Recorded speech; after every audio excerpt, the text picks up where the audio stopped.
ஒரு சில வார்த்தைகளை மத்தியில் இருக்கிற அண்ணன் சுந்தர்சிங் அண்ணன் அவர்கள் பேசுவார்கள். பேசிவிட்டு ஒரு பாடலை பாடுவார்கள். அதுக்கு பிறகு மத்தியில் இருக்க ஜெபரானி அக்கா சில வார்த்தைகளை பகிர்ந்து கொள்வார்கள். அதுக்கு பிறகு நம்ம ஜெபிக்கிறோம். இப்போ மத்தியில் இருக்க சுந்தர்சிங் அண்ணன் சில காரியங்களை பேசி ஒரு பாடலை பாடுவார்கள். போன வாரமே எங்கள் அப்பாவை பற்றி நான் உங்களுக்கு அதிகமாக சொல்லியிருக்கிறேன். கிட்டத்தட்ட ஒரு 40 ஆண்டுக்கு மேலாக எங்கள் அப்பா வந்து எருசலேம் என்கிற ஊரில், திருச்செந்தூர்லேருந்து ஒரு 7 கிலோமீட்டர், திருச்செந்தூர் எல்லாரும் தெரியும் நினைக்கிறேன், அங்கேருந்து ஒரு 7 கிலோமீட்டர், அந்த ஊரின் பெயர் எருசலேம் பட்டணம். சரியா?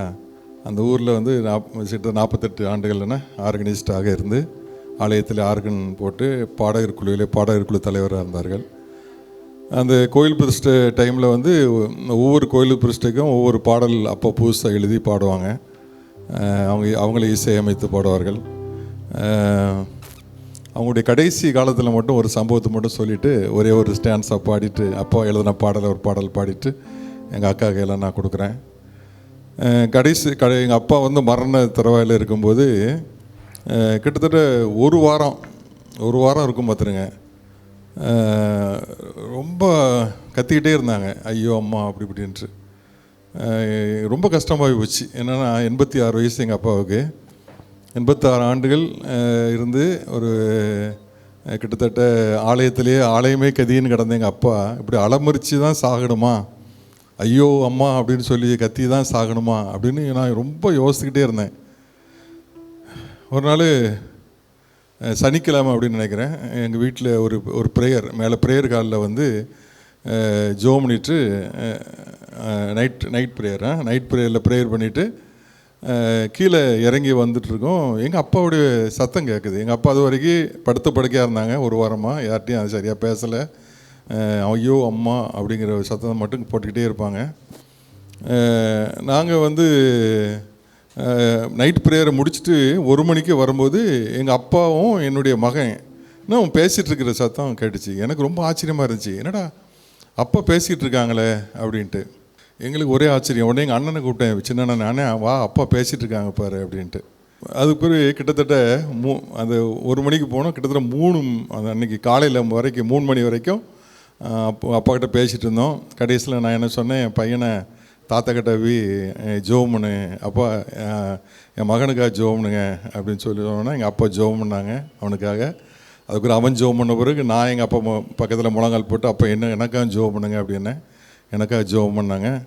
அதுக்கப்புறம் அடுத்த நாள் ஞாயிற்றுக்கிழமை எங்கள் அண்ணன் என்ன பண்ணால், காலையிலேயே எங்கள் அப்பா நல்லா குளித்து நல்லா பவுடர்லாம் போட்டு ஒரு பெரிய டம்ளரில் பால் கொடுத்தான். அவ்வளோத்தையும் எங்கள் அப்பா குடிச்சிட்டு இருக்கும்போது சர்வீஸ்லாம் முடிச்சுட்டு நாங்கள் கோயிலுக்கெல்லாம் போயிருந்தோம். கோயிலுக்கு போய்ட்டு சர்வீஸ்லாம் முடிச்சுட்டு வாரம் எங்கள் அப்பா கேட்குறாங்க, ஒரு பாட்டு பாடினீங்களே கோயிலில், காலத்தின் அருமையை அறிந்து வாழாவிடில் கண்ணீர் விடுவாயோ. எங்கள் செங்கல்பட்டு எப்படி பாடுவோன்னா, காலத்தின் அருமையை அறிந்து வாழாவிடில் கண்ணீர் வீடு இப்படி பாடுவோம் நாங்கள்.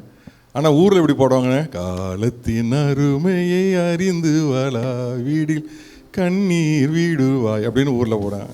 எங்கள் அப்பா ஆர்கன் போடும்போது இந்த ராகத்தெல்லாம் போடுவாங்க. நீங்கள் என்ன தப்பாக பண்ணீங்களே அப்போ நான் சொன்னேன், அப்பா அது கர்நாடிக் ராகம் அந்த இதில் அந்தளவுக்கு எங்கள் அப்பா தெளிவாக இருந்தாங்க பார்த்துங்க. அதுக்கு தான் நான் சொல்ல வரேன். ஆலயத்தில் நடக்கிற சர்வீஸ் எங்கள் அப்பா, எங்கள் வீடு கோயிலுக்கு பக்கத்தில் ஒன்று எல்லாம் ஆலயத்தில் நடக்கிற எல்லா சர்வீஸும் எங்களுக்கு கேட்கும். பாடல் கேட்டிருக்காங்க. பாடல் கேட்டு அவ்வளோ தெளிவாக என்கிட்ட பேசணுன்னா ஆலயெல்லாம் முடிஞ்சு வந்த பிறகு எங்களுடைய பேர பிள்ளைங்க, எங்கள் அண்ணன்மார் எல்லாம் அப்பாட்ட போய் ஆசீர்வாதம் வாங்கி ஜோம் பண்ணாங்க. ஜோம் பண்ணிவிட்டு 3 மணிக்கு ஒரு மாதிரி பண்ண ஆரம்பிச்சிட்டாங்க. அன்றைக்கி நைட்டு ஒரு ஃபிட்ஸ் மாதிரி வந்து அன்றைக்கி நைட்டு அப்பா இறந்துட்டாங்க. தெளிவோடு இறந்தாங்க. சரியா? தெளிவோடு எல்லாரையும் ஆசீர்வதித்து ஜோம் பண்ணிவிட்டு, அப்போ எவ்வளோ பெரிய சந்தோஷம் பாருங்க. ஐயோ அம்மானி கதறிக்கிட்டு அவங்க இறந்துருந்தாங்கன்னா எங்களால் தாங்கிருக்க முடியாது. ஏன்னா ஒரு ஆலயத்தில் ஆண்டோடைய ஊழியத்தை செய்த ஒரு மகனுக்கு இப்படிப்பட்ட மரணமா அப்படின்ட்டு. ஆனால் எல்லாரையும் ஆசீர்வதித்து ஜோம் பண்ணிட்டு இறந்தாங்க. ஒரே ஒரு பாடல், ஒரு சரணம் மட்டும் பாடுறேன். பாடிட்டு எங்கள் அப்பா ஏற்றி பாடின பாடல். அவங்களுடைய பாடல் வந்து எங்களுடைய ஆலயத்து புத்தகத்தில் 2 பாட்டு எங்கள் அப்பாவுடைய பாடல் நான் போட்டிருக்கிறேன். ஆனால் அதிகமாக பாடுறதில்லை. ஆலயம் எனக்கு தஞ்சம் என் ஆண்டவர், எனக்கு சொந்தம் நான் அல்லும் பகலுமே நாடுவே, ஆனந்தம் பொங்கவே பாடுவே, நான் அல்லும் பகலுமே நாடுவே, ஆனந்தம் பொங்கவே பாடுவே. ஆலயம் எனக்கு தஞ்சம் என் ஆண்டவர், எனக்கு சொந்தம் நான் அல்லும் பகலுமே நாடுவே, ஆனந்தம் பொங்கவே பாடுவே, நான் அல்லும் பகலுமே நாடுவே, ஆனந்தம் பொங்கவே பாடுவே. இதயமே என் கீதமே இசைக்குமே, இதயமே என் கீதமே இசைக்குமே, உதயமே என் உள்ளமே துதிக்குமே, இன்பம் நாதம் உணர அன்பின் ஓசை பகர, உன்னதத்தை ஆளும் தேவன் என்னிடம் பிரசன்னமாக. ஆலயம் எனக்கு சொந்தம் என் ஆண்டவர், எனக்கு சொந்தம் நான் அல்லும் பகலுமே நாடுவே, ஆனந்தம் பொங்கவே பாடுவே, நான் அல்லும் பகலுமே நாடுவே, ஆனந்தம் பொங்கவே பாடுவே. எண்ணிலா வின் தூதர்கள் இளங்கிட, எண்ணில்லாவின் தூதர்கள் இளங்கிட, வெண்ணுடை தூயர்கள் விளங்கிட, பக்தர் தாழ நின்று பரிசுத்தர் சுத்தர் என்று எக்காலத்தும் ஆர்ப்பரித்து ஏக கீதம் பாடி மகிழும் ஆலயம் எனக்கு தஞ்சம் என் ஆண்டவர், எனக்கு சொந்தம் நான் அல்லும் பகலுமே நாடுவே, ஆனந்தம் பொங்கவே பாடுவே, நான் அல்லும் பகலுமே நாடுவே, ஆனந்தம் பொங்கவே பாடுவே. அல்லேலூயா. அக்கா சில வார்த்தைகள். எங்கள் அப்பாவுடைய பேர் ஜி தேவராஜ், எங்கள் அம்மா பேர் ஜீவரத்னம். ஜீவரத்னங்கிற பேர் நீங்கள் சந்ததி சந்ததியாக வந்துட்டு என் பேத்தி வரைக்கும். இவா பேர் ரத்னபாய், எங்கள் அண்ணன் பொண்ணு பேர். இப்படி இன்னும் நாங்கள் வச்சுட்டு தான் இருக்கிறோம். அவனுடைய கிருபையினால் நாங்கள் 5 பேர் அண்ணன் தம்பிகள். நான் மட்டும்தான் பொண்ணு, மற்றபடி பெரிய அண்ணன் இறந்துட்டான், சின்ன அண்ணன் தம்பி, நான் 3வது தம்பி, இன்னொருத்தர் இருக்கிறான்.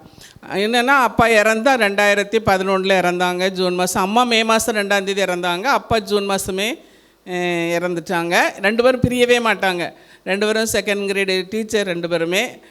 அதனால் 2 பேரும் டிடிடி ஸ்கூலில் வேலை பார்த்தாங்க. டயசிஷனில் அவங்க போட்டாலும் 2 பேரும் சேர்த்து தான் போடுவாங்க. காணத்தில் பார்த்தாங்க, எர்சிலேம்பேட்டில் தான் ரொம்ப நாள் இருந்தாங்க. அப்புறம் பக்கத்தில் வள்ளி விளைன்னு சொல்லிட்டு வேலை பார்த்தாங்க.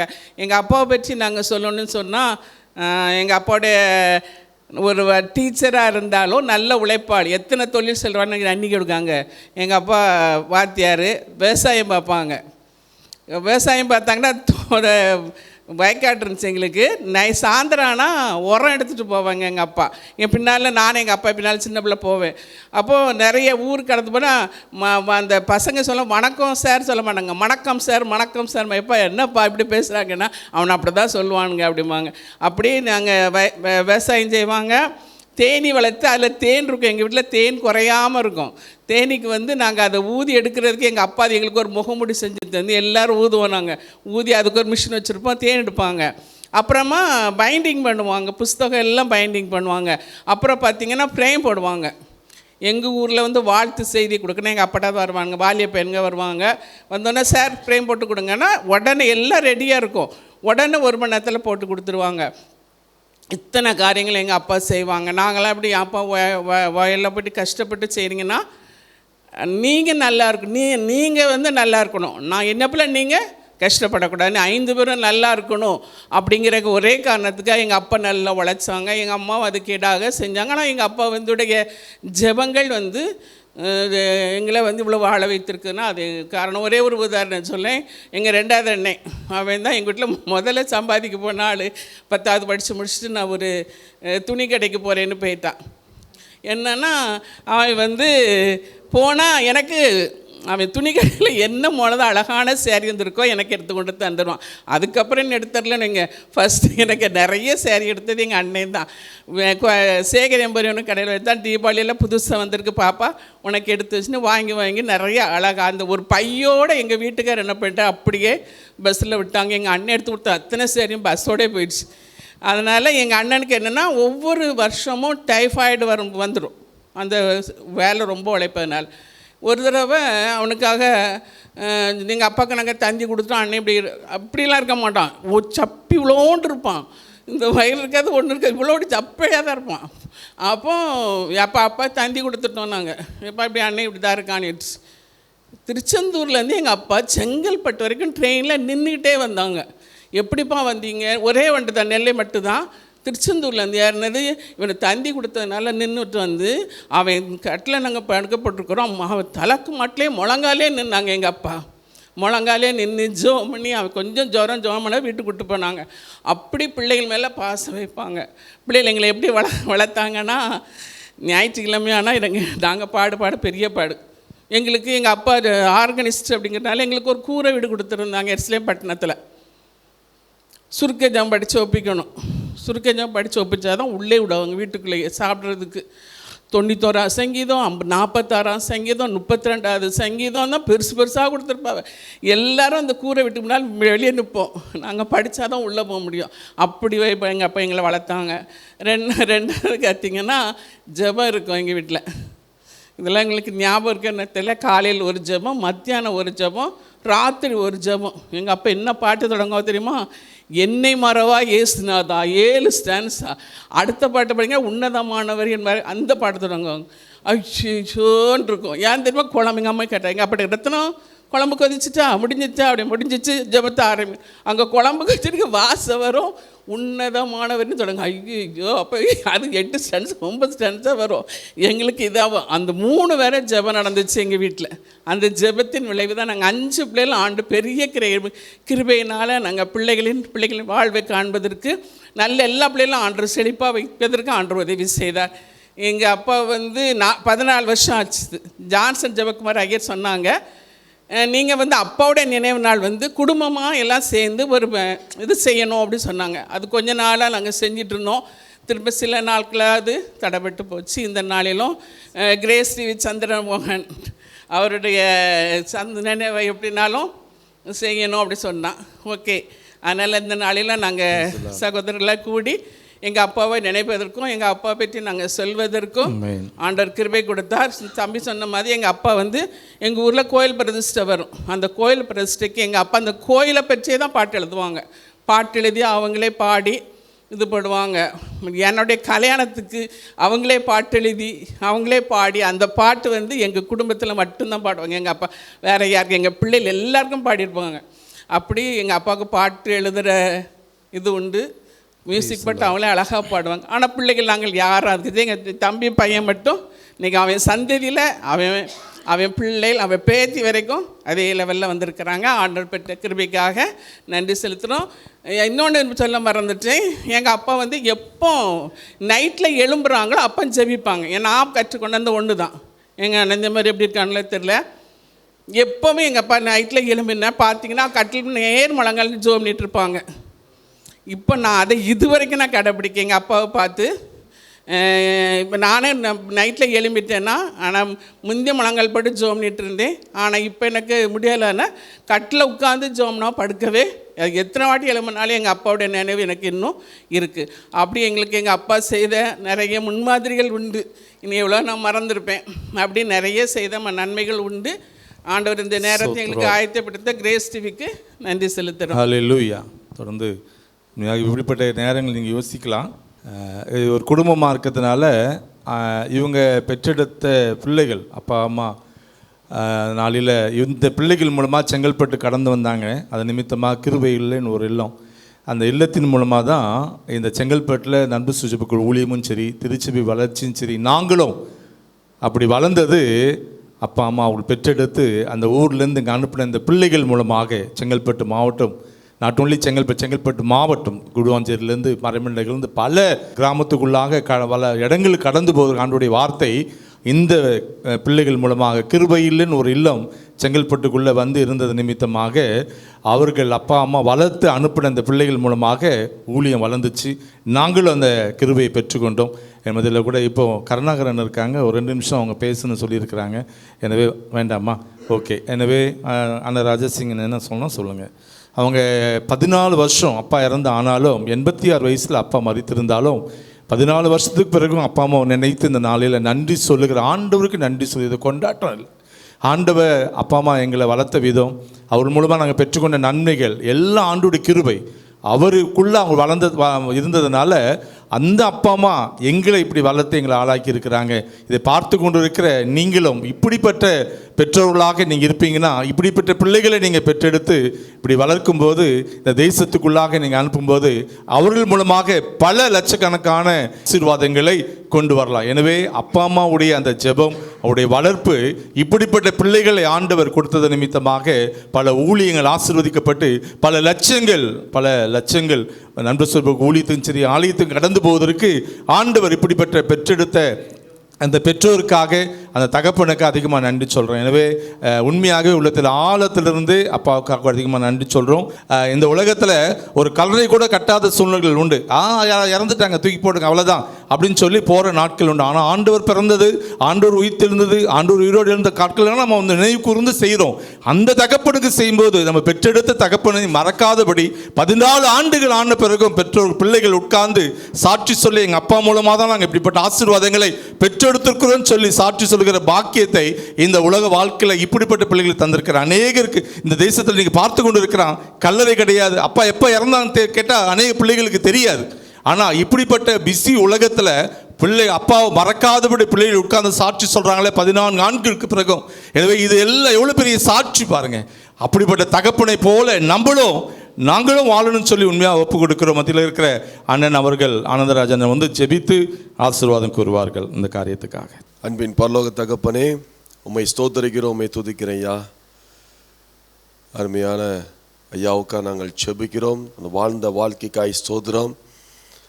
ஆண்டவரே, வேதம் சொல்லுகிறது, நீதிமான் பனையை போல செழித்து லீபில் உள்ள கேதுருவை போல ஓங்கி வளரும் வேதவாத்தின்படி நீதிமான் சந்ததியாக அவருடைய குடும்பத்தின் பிள்ளைகளை கர்த்தர் ஆசீர்வதித்து வைத்திருக்கிறீங்க. அதுக்காக ஸ்தோத்திரம். ஆண்டவரே, முதிர் வயதில் ஒரு கனி தந்து புஷ்டியும் பசுமா இருக்கிற வேதவாத்தின்படியும் அருமையான அவருடைய பிள்ளைகளுடைய வாழ்க்கை, சந்ததியுடைய வாழ்க்கை கிருபையாய் நிறைவாக இருப்பதற்காய் ஸ்தோத்திரம். நான் இயேசுவின் நாமத்தில் அன்பு குடும்பத்தை வாழ்த்தி ஆசீர்வதிக்கிறையா. ஆண்டவரே, அருமையான ஐயா வாழ்ந்த வாழ்க்கை, ஆண்டவர் உமக்கு செய்த ஊழியம் எல்லாவற்றையும் நினைவு கூர்ந்து அவருடைய பிள்ளைகள் சந்ததிகள் ஆசீர்வாதமாக செய்ய உதவி செய்யுங்க, கிருபைகளை தாங்க. உமக்கு நாங்கள் மகிமை செலுத்துகிறோம். அப்படியாக இந்த பகுதியில் அவர்களை அடையாளமாக சாட்சியாக வைத்திருக்கிறீங்க. அதற்காக உம்மை ஸ்தோத்திரிக்க துதிக்கிறோம். தொடர்ந்து ஆண்டவரை நிகழ்ச்சியை பார்த்துக்கொண்டு ஒவ்வொருடைய வாழ்க்கையிலையும் இப்படிப்பட்ட ஒரு சாட்சியுள்ள வாழ்க்கையை வைத்து ஆசீர்வதித்து வழிநடத்த தயவுக்காய் ஸ்தோத்திரம். உமக்கே மகிமை. இயேசுவின் நாமத்தில் பிதாவே, ஆமீன். அன்பர் என்னேசரே, உம்மண்டையில் இன்பமாக உந்தன் பாதை ஓட நீரே வழியும் சத்தியமும் ஜீவனுமே.